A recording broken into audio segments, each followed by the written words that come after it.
Mae bwrdd da a croeso i'r oedfa bore yma. Chi'n gweld Owain sydd yn harwen ni. Dwi'n y bob bendith arno ti Owain i edrych mlaen i glywed beth sydd Duw i ddweud wrthyn ni trwyddo ti bore yma.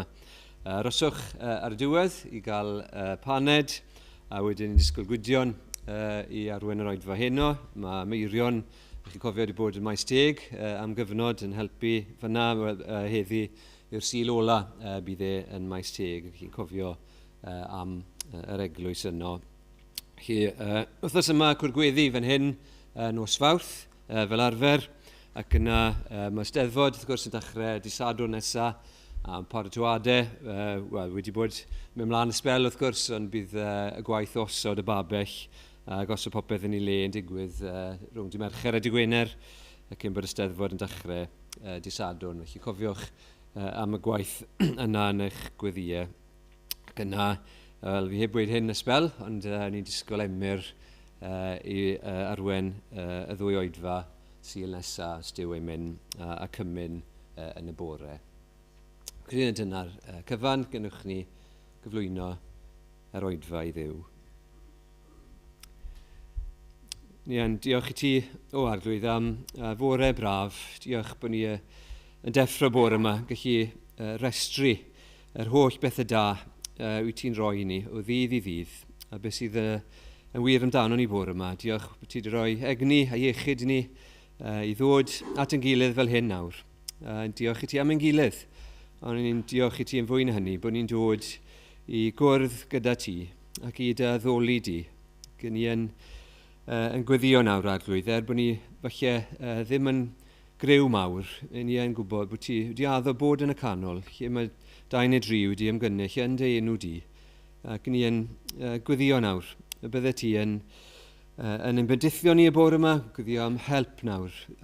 I'r pethau yma i ni'n ystyried, bod ni ddim yn cymryd nhw'n ganiataol, bod nhw wir yn cyffroi ni, ac bod ni yn profi y gorfoledd yna, bod ni'n sefyll i ganu, bod ni'n ystyried bob gair, ac bod ni yn gwybod yn ein calonnau, dy fod ti yn deilwng o'n addoliad ni, ac yn deilwng yn holl fywyd ni. I ni yn diolch am Iesu Grist, diolch bod gyda fe eiriau bywyd tragwyddol, diolch bod ydy'n mynd i'r groes i dalu y ddyled yna lle ni beth i dalu nôl. Diolch bod y bedd yn wag, ac bod ni wedi profi yr un nerth yr atgyfodiad yn ein bywydau ni, nerth yr Ysbryd Glân. Gwyddio bydde Owain bore yma yn profi hynny, gyrru ti siarad trwyddo fe, ac yn ein diolch i ti bore yma, bod ti yn galw, bod ti wedi'n galw ni, bod ti wedi parhau i alw ar ein hôl ni trwy ein bywydau ni. Gyn ni'n gweddio heddi, fydde ti'n galw mwy i mewn i dy deyrnas di, fel bod Iesu Grist yn cael y clod mae yn ei heddi. Amen. Diolch Dewi. Wel, mae'n ddwrnod braf, mae'n ddisil hyfryd, a mae fe'n gret gallu dod at ein gilydd ac i addoli Duw bore yma. A dyna byddwn ni'n neud nawr i ddechrau, canu Frenin Nef, Sanctaidd un. Mab y tad yn byw ond o fi, geidwad mwyn, cyfaill ci, neth troi gwyddol heddiw am byth drwy'n dod yn awr at dorsydu. 20 yn yr atodiad, Frenin Nef. Os wnewch chi sefyll.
Mae'r darlleniad bore yma yn dod o 1 Samuel 3.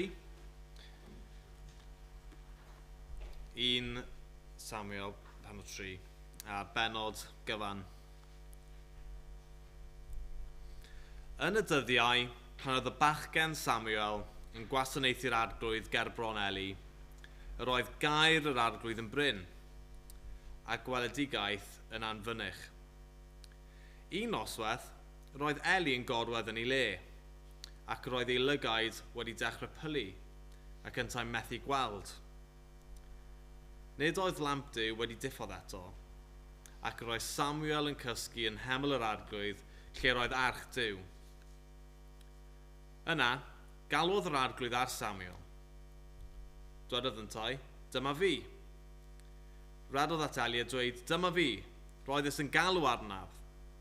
Atebodd ef, nac oeddwn, dos yn ôl i orwedd. Aeth yntau a gorwedd.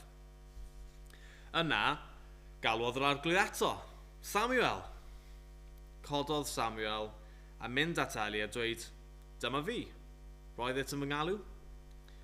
Ond dwedodd ef, nac oeddwn, fy machgen, dos yn ôl i orwedd. Roedd cyn i Samuel adnabod yr arglwydd, a chyn bod gair yr arglwydd wedi ddatguddio iddo. Gafodd yr arglwydd eto drydedd waith, Samuel. A phan gododd yn mynd at Eli a dweud, dyma fi, roedd yn galw arnaf, deallodd Eli mae'r arglwydd oedd yn galw'r bachgen. Felly, dwedodd Eli wrth Samuel, dos i orwedd, ac os gelwyd di eto, dyweditha, llyfar y arglwydd, canes y mae dy was yn gwrando. Aeth Samuel a gorwedd yn ei le, yna daeth yr arglwydd a sefyll a galw fel o'r blaen, Samuel, Samuel.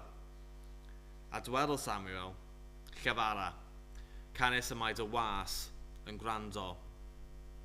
Yna dwedodd yr arglwydd wrth Samuel, rwyf ar fi'n gwneud rhywbeth yn Israel a fydd yn merwyno clistiau pwy bynnag a'i clyw.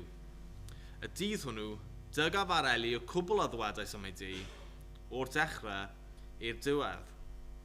A dwedaf wrtho fy mod yn barnu ei di am byth, oherwydd gwyddau fod ei feibion yn melltithio Duw, ac ni roddodd daw arnynt. Am hynny, tyngais wrth di Eli, ni wneud iawn byth am drygioni ti Eli ag Aberth nac ag offrwm. Gorweddodd Samuel tan y bore. Yna agorodd ddrysau ti'r arglwydd, ond ofnai ddweud y weledigaeth wrth Eli. Gawodd Eli ar Samuel. Samuel, fy machgen? Atebodd yntau, dyma fi. Yna holodd, beth oedd y neges a lefarodd ef wrthyt? Paid a'i chelu oddi wrthyf. Fel hyn y gwnelodd Duw i ti, ar agor, os cuddiodd i wrthyf unrhyw beth a lefarodd ef wrthyt. Yna, mynegodd Samuel y cyfan wrtho, heb gelu dim. Ac meddai yntau, yr arglwydd yw, fe wna'r hyn sydd dda yn ei olwg. Tyfodd Samuel, ac roedd yr arglwydd gyda gef. Ni ydawodd i'r un o'i eiriau fethu. Sylweddolodd Israel gyfan o dan hyd Berseba fod Samuel wedi sefydlu'n broffwyd i'r arglwydd, a pharhaodd yr arglwydd i ymddangos yn Seilo. Roedd yno'i datguddiodd ei hunan i Samuel trwy ei air. Diolch am ei air. Nesaf nawn ni canu cymryd emyn newydd. Talodd Iesu'n llawn. Fi wedi clywed yn cael ei ganu Saesneg, fi wedi ffeindio cyfieithiad ohono fe i'r Gymraeg, felly fi'n gobeithio, bydd e'n un newydd bendithiol i ni. A fi'n meddwl falle bod e werth mynd trwyddo fe unwaith, jyst i glywed y dôn a wedyn nawn ni ganu fe yn y gyfanrwydd.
ni droed ddew mewn gweddi.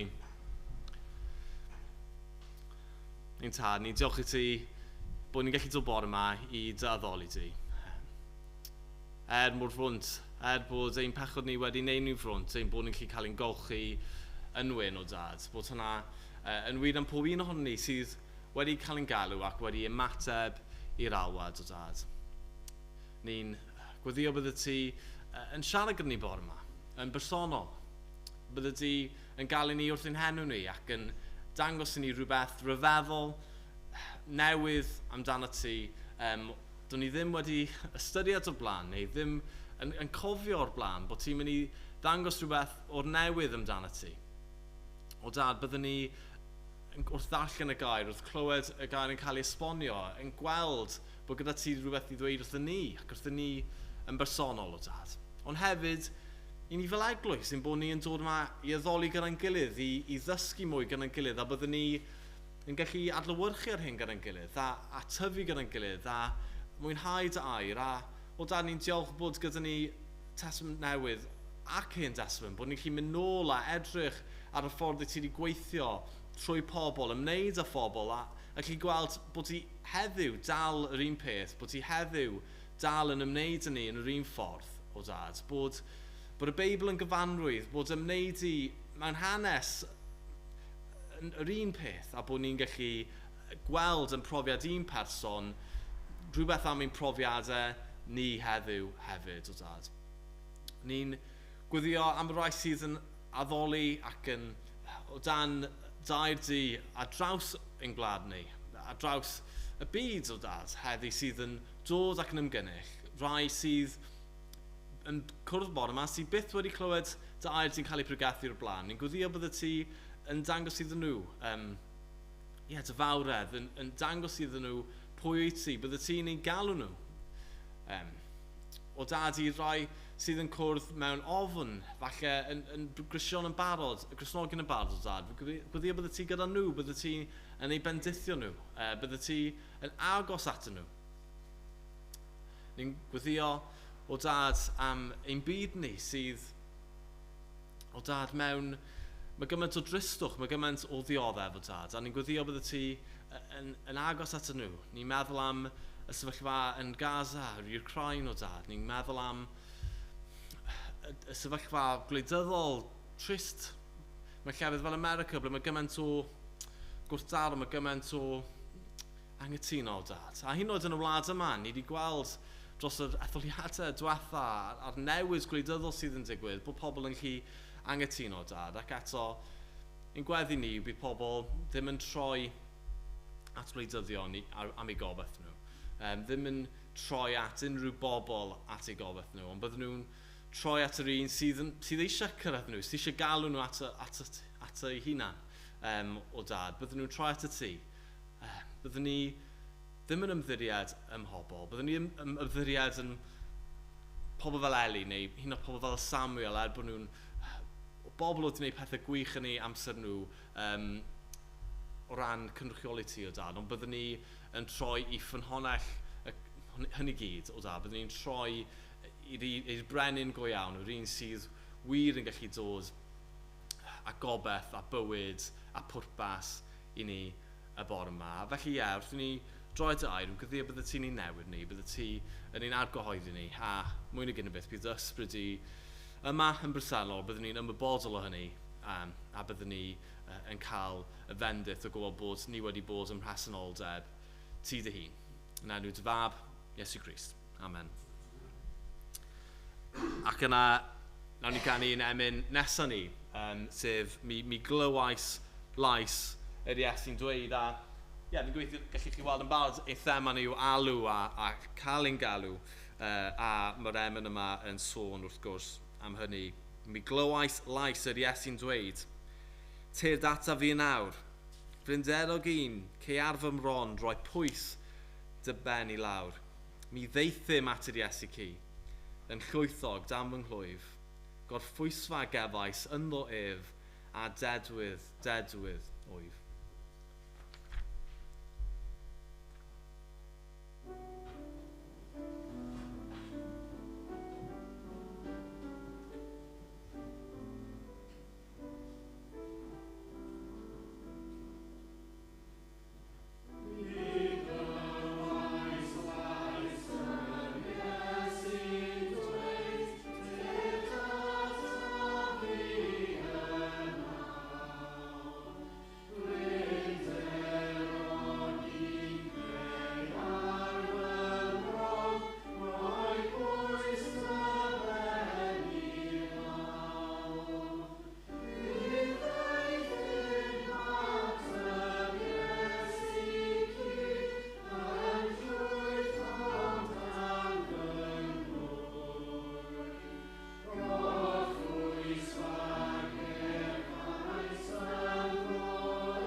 beth yw eich galwedigaeth? Gair hir, falle chi ddim yn gyfarwydd gyda fe. Yn Saesneg, what is your calling? Calling yw galwedigaeth. Neu ffordd arall o roi beth ydych chi wedi cael eich roi ar y ddeiar i wneud? Ac yn awyr eich pobl ateb y cwestiwn yma gan ddweud beth yw eu swydd nhw. Rydw i wedi cael fy ngalw i fod yn ddoctor falle, neu fod yn nyrs, neu fod yn athro, i weithio i lusen falle, neu i weithio gyda fy nwylo, neu i fod yn riant amser llawn. A mae rhain i gyd yn swyddi gwych. Ond bod yma byddwn ni'n ystyried galwedigaeth sydd hyd yn oed yn bwysicach na'r peth yna. Ac i lot ohonyn ni, falle byddwn ni'n stryglo ateb y cwestiwn yna. Beth ydw i ar y ddeir yma i wneud? Beth ydw i wedi cael fy ngalw i wneud? A mae hynny'n gallu gael ni teimlo bach yn ddibwrpas falle. Ond gai ddweud i chi sy'n chwilio am bwrpas. Ni'n gobeithio na chi ffeindio'r ateb i hyn bore yma. Mae yna alwedigaeth clir i chi os ydych chi yn ymateb. A fi'n meddwl bod e'n ddiddorol bod y geiriau yma am swyddi a pwrpas yn cael eu cysylltu gyda'r gair galw. Galw edigaeth, calling, gair vocation hefyd yn dod o'r gair am llais, voice, vocation. Mae'r geiriau yma'n awgrymu bod ein pwrpas ni yn dod o rhywun yn galw ni. A ffrindiau, mae hwnna'n wir. Mae hwnna'n gwbl wir. Dyma'n union beth mae'r Beibl yn dysgu ni. Achos galwad Duw sydd wir yn rhoi pwrpas i ni. A mae galw yn un o themau mawr y Beibl. Mae'n rhan hanfodol o beth mae Duw yn wneud. Mae Duw yn galw trwy'r Hen Testament a'r Testament Newydd. Mae Duw yn galw Abraham i adael y Caldeaid. Mae Duw yn galw Moses o'r berth i arwain yr Iddewon o'r Aifft. Ni wedi ystyried yn yr ysgol Sul yn ddiweddar, Duw yn galw Elias ar fynydd Horeb. Mae Christ yn galw y 12. Mae Paul yn cael ei alw i fod yn apostol. A mae Duw yn defnyddio pobl arall i alw hefyd, fel Ioan y Bedyddiwr. Y llais yn galw yn yr anialwch. Mae'n galw pobl i edifeirwch. A mae'n rhan o gymeriad Duw i fod yn hoffi galw pobl.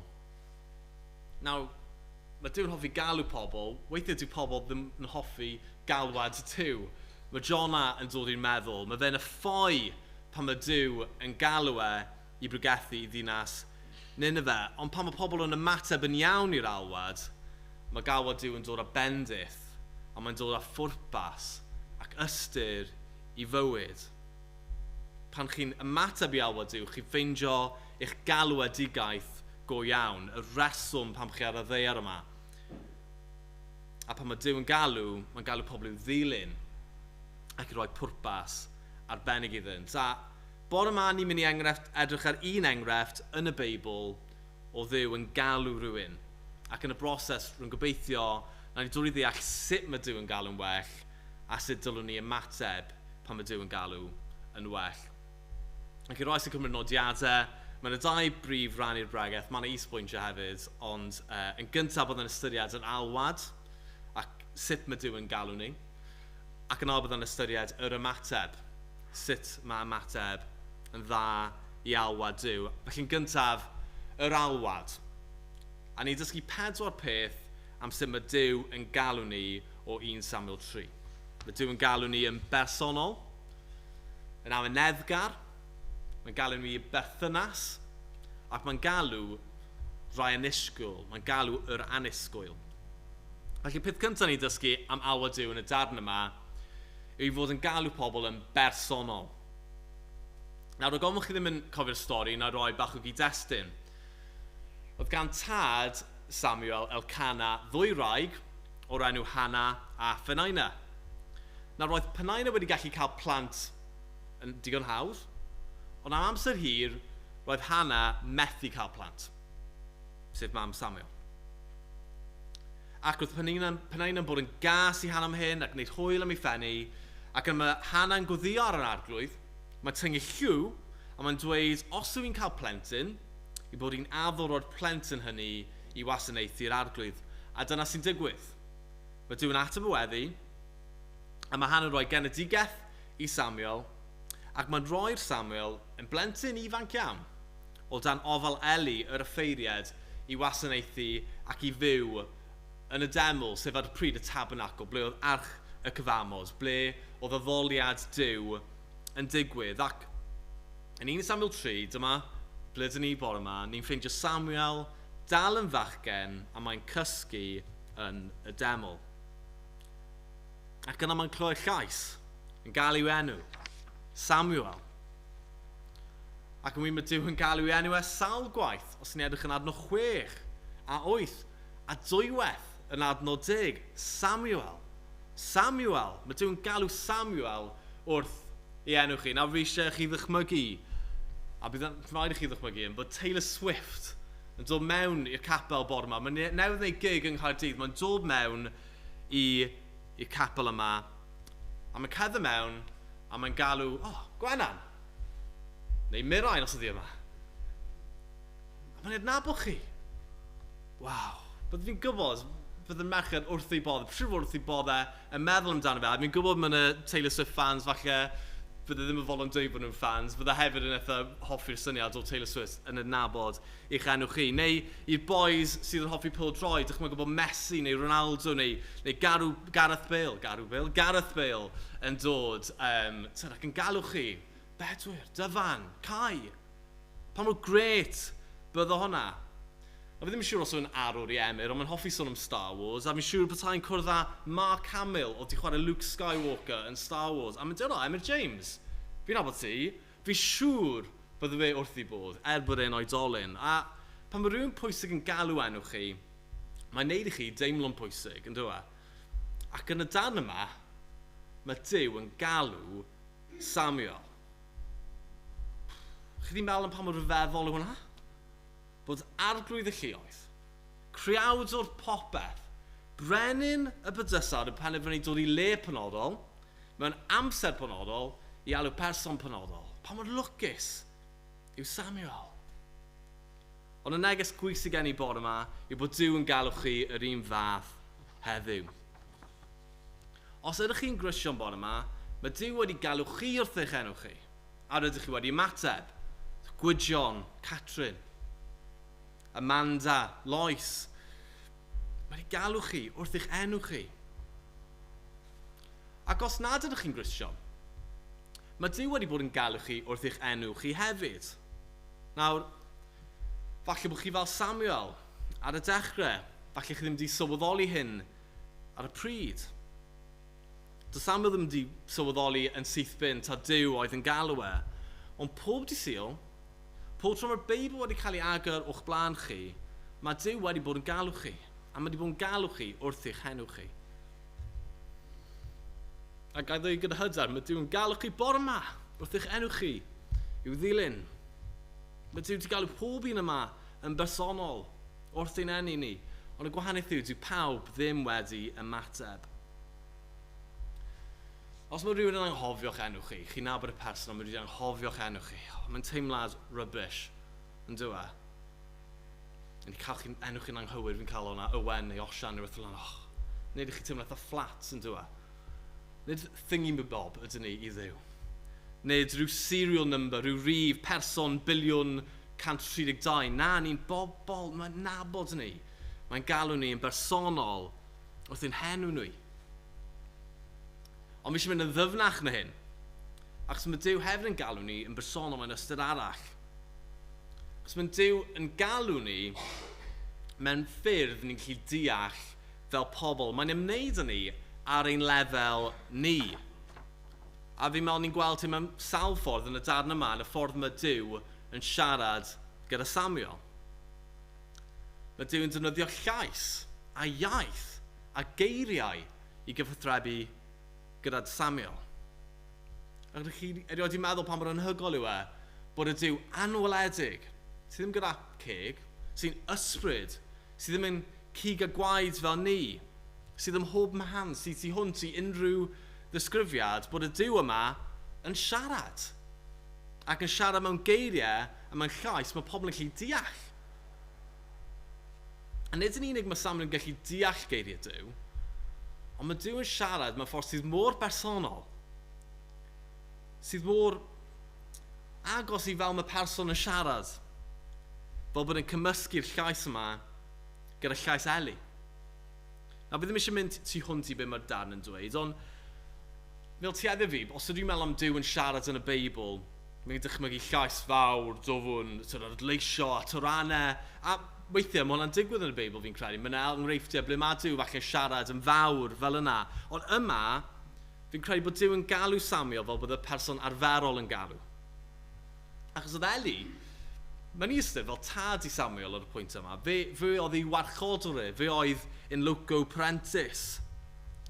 A fi'n credu bod yn arwyddocaol bod Samuel yn cymysgu llais Duw gyda llais Eli. Fi'n credu bod Duw yn galw Samuel fel bod y tad yn galw plentyn, mae'n bersonol iawn. A mae'n ymwneud pwysig arall, bydd yn hawdd i gochi yn y dan yma. Yn adnod 10, mae'n dweud bod Duw yn dod ac yn sefyll o flaen Samuel. Pobl sy'n sefyll. Mae'n Duw yn dod at Samuel mewn ffordd personol iawn. A mae Duw dal yn galw pobl mewn ffordd personol. Mae Duw dal yn dod lawr i'n lefel ni. Mae'n galw trwy geiriau a cheisiau pregethwyr. A trwy Cristnogion yn rannu'r efengil.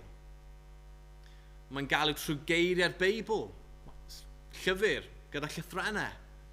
A hyn oed wedi trefnu bod y llyfr yma yn ein mamiaeth ni. Ac wrth gwrs, y ffordd fwyaf personol i gyd, mae Duw ei hun yn dod fel person trwy Iesu Grist i'n galw ni. Mae'r anweledig yn dod yn weledig. Christ yw delw'r Duw anweledig, the image of the invisible God, Colosiad 1, adnod 1-5. Mae Christ yn dod fel cig a gwaed, sydd lot yn haws i ni fel pobl sydd hefyd yn gig a gwaed i ddeall. Fel mae Christ yn dweud, mae'r sawl sydd wedi fy ngweld i wedi gweld y tad. Mae Duw yn dod lawr ac yn galw ni ar ein lefel ni mewn ffordd personol. Yr ail peth ni'n dysgu yn y dan yma yw bod Duw yn galw yn amyneddgar. Na mi'n ysym, mae'n rhywbeth eitha doniol am y darn yma. Mae'n elfen y hiwmor fi'n credu. Mae Duw yn galw Samuel. Mae Samuel yn cymysgu lan ac yn meddwl taw Eli sy'n galw. Mae'n mynd i'w ddeffro ac yna mae'n cael ei anfon nôl i'r gwely gan Eli. A mae hyn yn digwydd ddim unwaith, ddim dwywaith, ddim 3 gwaith, ond 4 gwaith. A fi'n siŵr i rai yma sydd yn rieni ac yn blant, mae'r sefyllfa yma falle teimlo bach yn gyfarwydd i'r plant a phobl ifanc. Fi'n siŵr bod chi'n eitha gyfarwydd gyda rhywun yn galw eich enw chi, i'ch deffro chi. Rieni falle'n galw chi lawr y grisiau i ddod am fwyd neu i ddeffro. Fi dal yn chi clywed llais mam yn galw fi'n adleisio o fwy enc dydy. Der y lawr o wain, mae amser deffro. Ond hefyd, rieni. Fi'n siŵr bod lot o'n chi wedi cael y profiad o blant y dod mewn i deffro chi yng nghanol y nos, a falle wedi cael nosweithu ble mae hyn wedi digwydd mwy nag unwaith.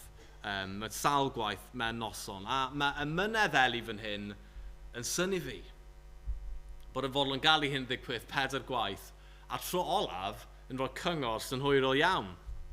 Sa'n siŵr os byddwn ni wedi mateb fel yna gyda diffyg cwsg. Ond beth sydd fwy ryfeddol yw ymynedd Duw. Ydych chi'n meddwl am hyn? Mae'r Duw nath creu'r bydysawd, nath gosod y ser yn ei lle, ond hefyd, i'r un oedd wedi creu Samuel, yn goffer aros 4 gwaith nes bod Samuel yn ymateb. Nawr, wrth gwrs, does Samuel ddim yn sylweddoli bod yn anwybyddu Duw, ond dal, mae Duw yn amyneddgar. Dwi ddim yn galw unwaith ond mae'n rhoi fyny. A mae'n cario ymlaen, mae'n chaso'r ein hôn ni, mae'n ddyfal. Dychmygwch ato'r anwogion yna nes i sôn am Taylor Swift neu Ronaldo neu Gareth Bale ac yn y blaen. A maen nhw'n dod mewn a maen nhw'n galw chi wrth eich enw chi, ond chi'n anwybyddu nhw. Falle ddim hyn oed at bwrpas, chi'n siarad gyda rhywun arall neu mae cysfona chi mewn neu be bynnag. Ond maen nhw'n galw chi, a chi'n anwybyddu nhw. Sawl gwaith chi'n meddwl bydden nhw'n trio eich galw chi cyn rhoi fyny. Maen nhw'n bobl pwysig, maen nhw'n bobl prysur. Sa'n credu bydden cymryd hir, falle ddim mwy na dwywaith, cyn bydden nhw'n troi allan a gadael y drws. Ond mae'r Duw nath wneud propeth, mae fe'n galw ni, a mae'n amyneddgar gyda ni. Mae'n cario ymlaen i'n galw ni.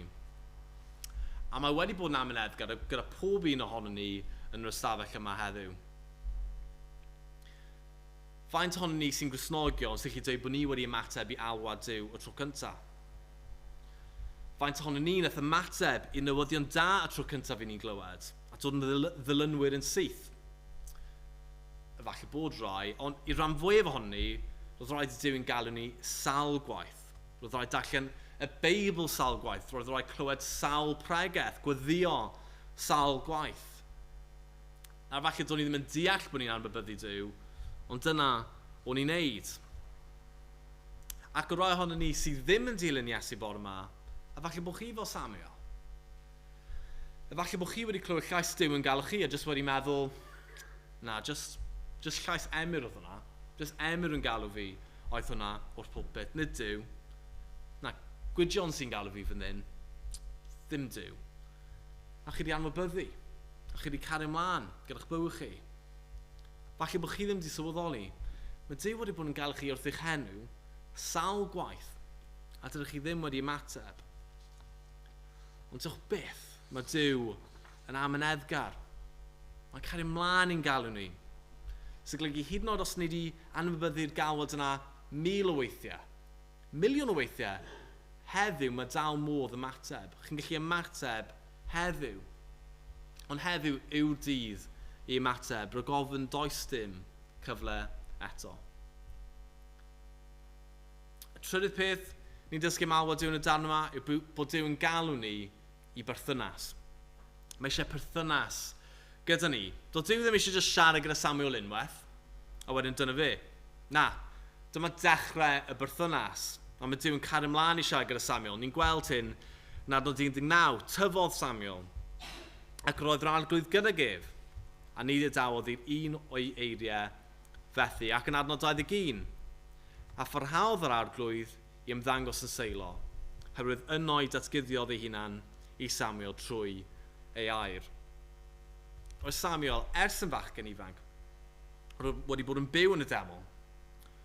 Oedd yn rhan o addoliad y deml.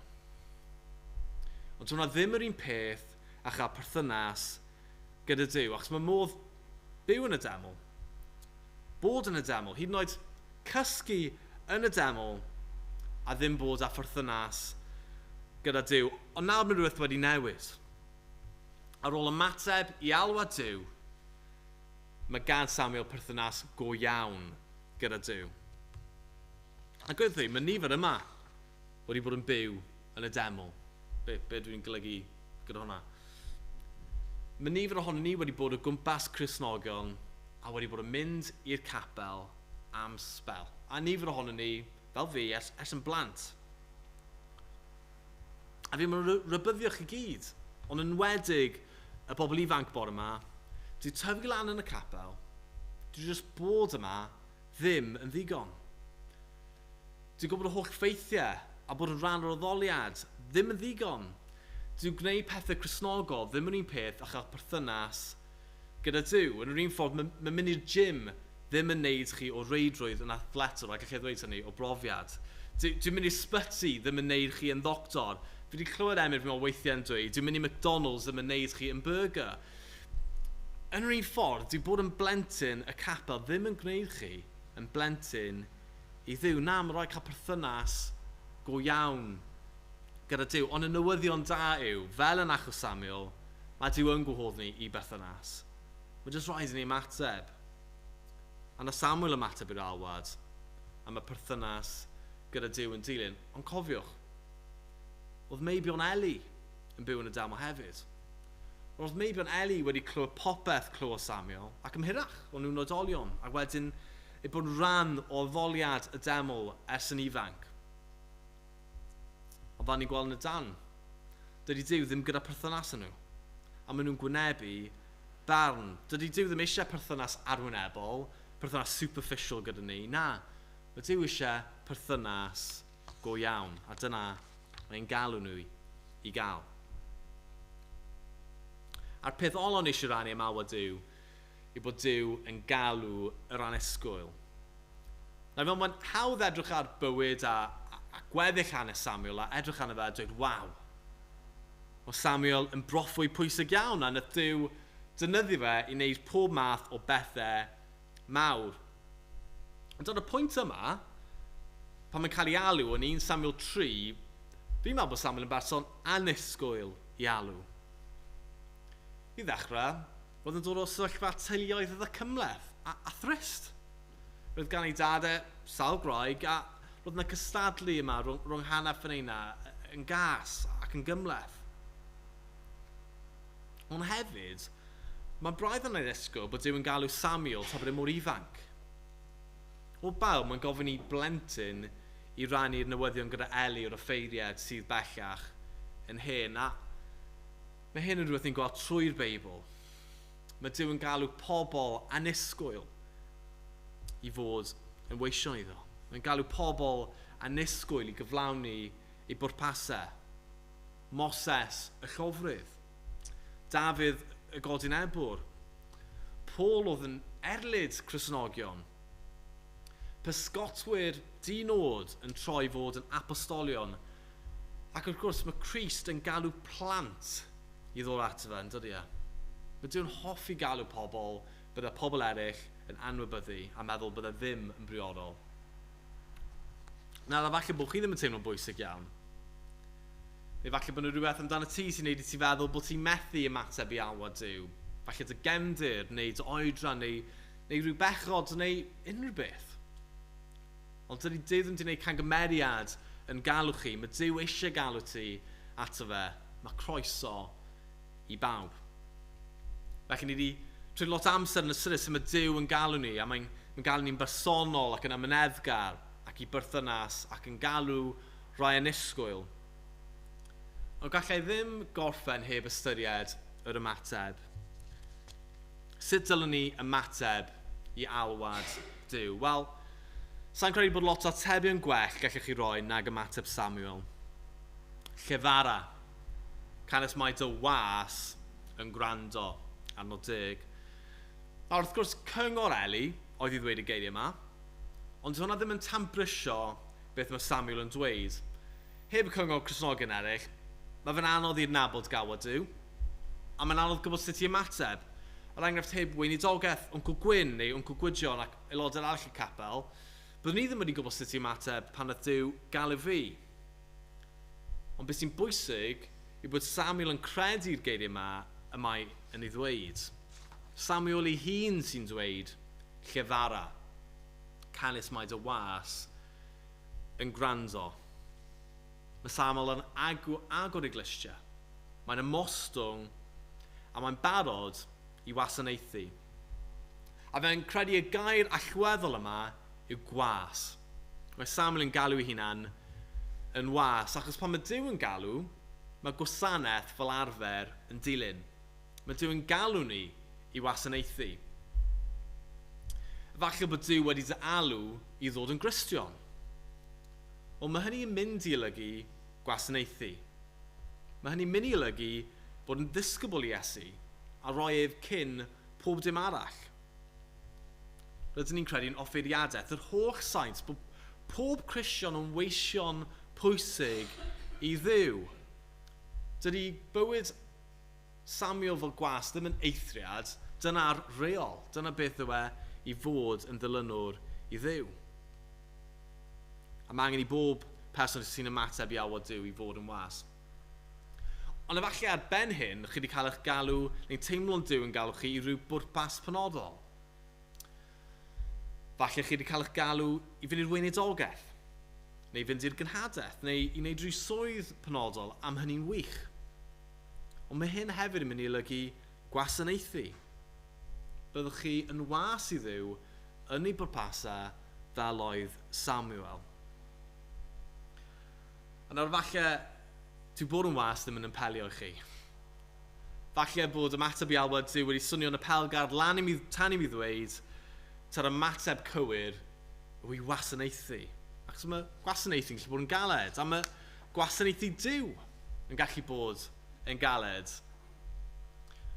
Ond gael ddweud, mae bod yn was i Dduw yn talu'n dda. Ddim yn ariannol, wrth gwrs. Ond gyda gwasanaeth, mae Duw yn rhoi bywyd i ni. Gyda gwasanaeth, mae Duw yn rhoi llawenydd i ni. Gyda gwasanaeth, mae Duw yn rhoi pwrpas i ni. Ar ddechrau bregaeth nes i ofyn, beth yw'ch galwedigaeth chi? Beth ydych chi'n cael eich roi ar y ddaear i wneud? Wel, dyma fe. Rwyt ti wedi cael dy alw i fod yn was i Dduw. Dyna dy bwrpas. Dyna pwrpas pob person. Ac os nad ydyn ni'n ymateb i Dduw, os nad ydyn ni'n byw bywydau o wasanaeth i Dduw, dydyn ni ddim yn cyflawni yn pwrpas ni. Mae'n rhywbeth ar goll yn ni. Mae cyd-defed yn anifeiliaid anhygoel. Maen nhw'n cael ei bredio fel bod nhw'n naturiol eisiau bugeilio defed. Nawr, fi'n gwybod am un cyd-defed sydd byth wedi bugeilio defed o'r blaen. Ond chi'n gweld bod y reddf yna ynddo fe, mae'r instinct yna ynddo fe. Mae llawn egni, rhedeg o gwmpas, a mae fe'n bugeilio pethau fel gwyddau a chwyed sydd ar y fferm, pethau dwi ddim fod yn bugeilio, ond mae dal yn neud e.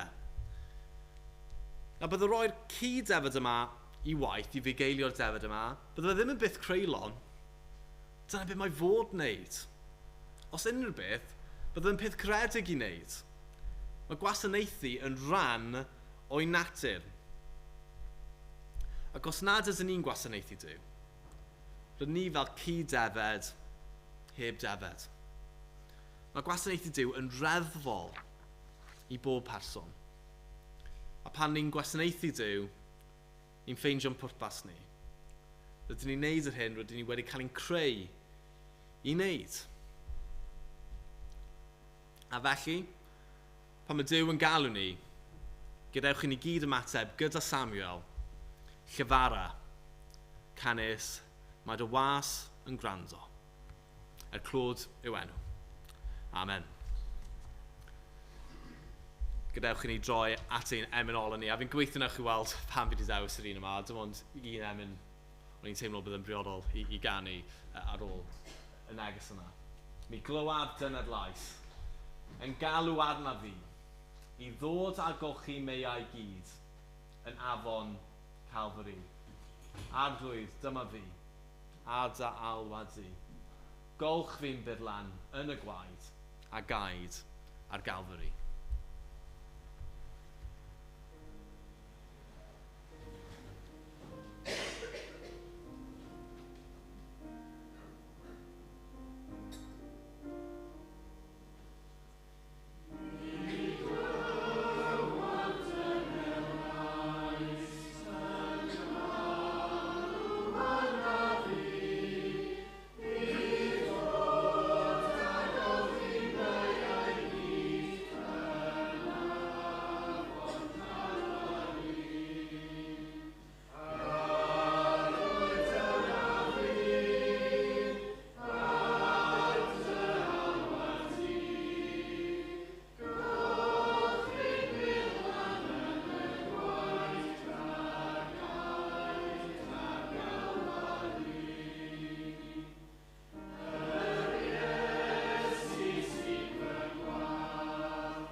Bydded i ddiw'r tangnefydd ei hun, eich sancteiddio chwi yn gyfan gwbl, a chadw eich ysbryd a'ch enaid a'ch corff yn gwbl iach a difau hyd ddyfodiad ein harglwydd Iesu Grist.